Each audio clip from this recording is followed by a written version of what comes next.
Hello everyone. Today I will show you how to fix missed call notifications not showing in iPhone. How to fix it.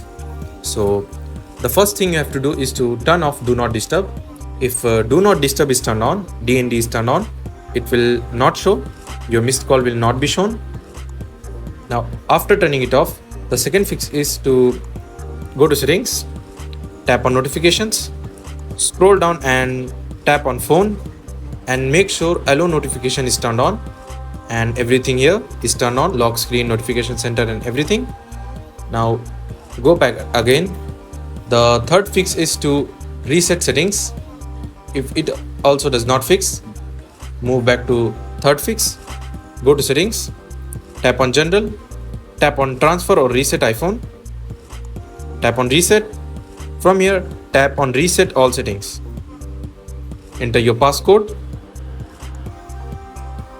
Enter your passcode again and reset all settings. That's it. Thanks for watching. See you in next tutorial.